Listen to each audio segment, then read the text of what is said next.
আলাইহিস সালাম। আজকে আমরা শিখব হযরত জাকারিয়া আলাইহিস সালাম। হযরত জাকারিয়া আলাইহিস সালাম ছিলেন বনি ইসরাইলের একজন নবী। কি ছিলেন? বনি ইসরাইলের একজন নবী। তিনি ছিলেন হযরত সুলাইমান আলাইহিস সালামের বংশধর। তার স্ত্রী ছিলেন একজন সৎ মানুষ। তার স্ত্রী ছিলেন হযরত হারুন আলাইহিস সালামের বংশধর।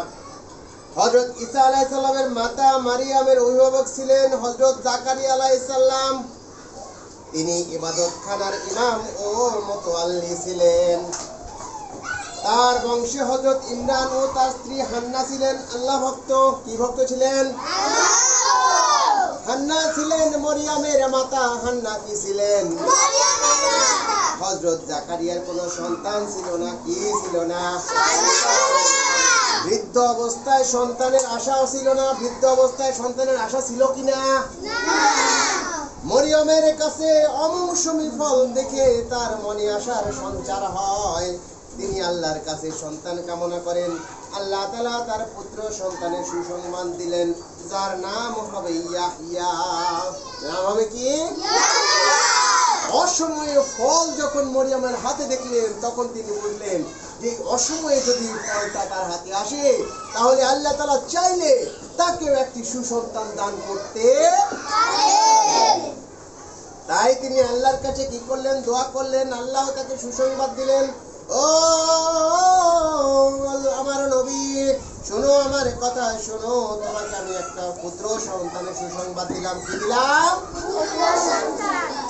তার সম্প্রদায় তার আহ্বানে সাড়া দিল না, ঈমান আনলো না।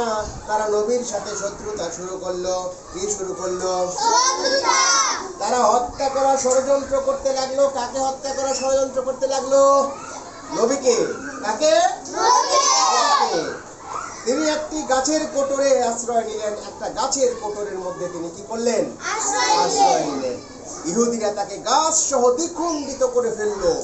তিনি উহ শব্দটি করলেন না, সবুর করলেন।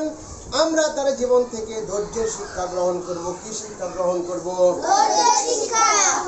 হযরত জাকারিয়া আলাইহিস সালামকে যখন মারার জন্য ষড়যন্ত্র করছিলেন, তখন জাকারিয়া আলাইহিস সালাম যখন প্রাণপণে দৌড়াতে লাগলেন, দৌড়াইতে যখন আর কোনো দিশেহারা হয়ে গেলেন, আর কোনো জায়গা খুঁজে পাচ্ছিলেন না, তখন সোজা বলে ফেললো, ও গাছ, তুমি তোমার ভিতরটা ফাঁকা করে দাও, আমি তোমার মধ্যে প্রবেশ করি। একজন নবী যখন গাছকে আদেশ করেছে, অনুরোধ করেছে, তখন সঙ্গে সঙ্গে গাছ নিচ থেকে ফাঁকা হয়ে গেছে। আর ভিতরে ঢোকার পরে তখন কাফেরেরা চলে এসেছে। কাফেরেরা চলে আসার পরে তখন চিন্তা করলো আশেপাশে কোথাও নাই, একসঙ্গে দৌড়াইতে আসলো। আরে এসেই সেই নবী কোথায় ঢুকে পড়লো? সেই নিশ্চয়ই সেই গাছের মধ্যে ঢুকে পড়েছে। তাহলে কি করতে হবে? সারা রাত পাহারা দাও। সারা রাত পাহারা দিয়ে কি করব? এইখানে পাহারা দিয়ে আমরা কাল সকালবেলা এই গাছটাকে দ্বিখণ্ডিত করব। যেই কথা সেই কাজ। সেই কাফেররা কি করলো? সারা রাত ধরে ওই গাছের পাতা ছিঁড়ে গাছের পাতা একটা একটা করে ছিঁড়ে, আবার অনেকগুলো ছিঁড়ে, তখন সেইখানে মাটিতে মিশিয়ে সেগুলো দিয়ে তাস খেললো। কি খেললো?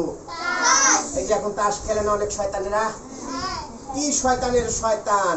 তারা জানে যে তাস খেলা খারাপ, তারপর কেন ওই যে গাছের পাতা দিয়ে তাস খেলেছিল, এই জন্য তাস খেলাকে হারাম করে দিয়েছে। কি করে দিয়েছে? হারাম করে দিয়েছে। তারপরেও তাস খেলা ছাড়ে না। গাছের পাতা দিয়ে সারা রাত তাস খেলতে থাকলো। তাস খেলতে খেলতে সকাল হয়ে গেল। সকাল হয়ে যাওয়ার পরে কয়েকজন পাহারা দিল, বাকি সবাই গাছ কাটার করাত নিয়ে আসলো। গাছ কাটার করাত নিয়ে এসে গাছকে কেটে ফেললো। গাছকে কেটে ফেলার পরে সেই গাছটাকে মাঝখান দিয়ে ফাটতে শুরু করলো। যখন মাঝখান দিয়ে ফাটতে শুরু করেছিল, তখন আল্লাহ তাআলা জাকারিয়া আলাইহিস সালামকে বলল, ও জাকারিয়া, আমার কথা শোনো, মনোযোগ দিয়ে শোনো। তুমি যদি এই গাছ কাটার সময়, এই গাছটা ফাড়ার সময় তুমি যদি উহ শব্দটি উচ্চারণ করো, তাহলে তোমাকে কিন্তু জান্নাতের সুসংবাদ আমি দেব না। কিসের সুসংবাদ? জান্নাতের। আল্লাহ তাআলার হুকুম জাকারিয়া আলাইহিস সালাম পেলেন। সঙ্গে সঙ্গে তিনি সেই কথা মেনে নিলেন। এইদিকে গাছ ফাটতে শুরু করলো এবং জাকারিয়া আলাইহিস সালামের মাথা থেকে শুরু করে আস্তে আস্তে কলিজা দিয়ে ভেদ করে যখন ফেরে দুই ভাগ করে ফেললো, তারপরেও জাকারিয়া আলাইহিস সালাম কোনো রকমের শব্দটি করলো না। কারণ একটাই, আল্লাহ তাআলা বলেছেন যে ও জাকারিয়া, তুমি যদি আমার কাছে সাহায্য চাইতে, তুমি যদি আমার কাছে শরণাপন্ন হতে, আমি আল্লাহ তোমাকে সাহায্য করতাম, আমি যে কোনো উপায়ে তোমাকে উদ্ধার করতাম, কিন্তু তুমি কেন ওই গাছের কাছে সাহায্য চাইলে? যেহেতু তুমি গাছের কাছে সাহায্য চেয়েছো, তাই তুমি আমার সাথে শিরকি করেছো, আমার সাথে অন্যায় করেছো, আমার সমান ওই গাছকে ভেবেছো। এই কারণে তোমাকে আমি এই শাস্তিটা দিলাম যে তুমি এই গাছ ফাড়ার সময় উ শব্দটি করবে না। যদি উ শব্দটি করে তাহলে জান্নাত পাবে না। এই থেকে আমরা কি শিখলাম? ধৈর্যের শিক্ষা দিলাম। কারণ গাছ যখন ফাড়া হচ্ছিল, যখন ফেলে দিচ্ছিল, তখন কিন্তু কি হচ্ছিল?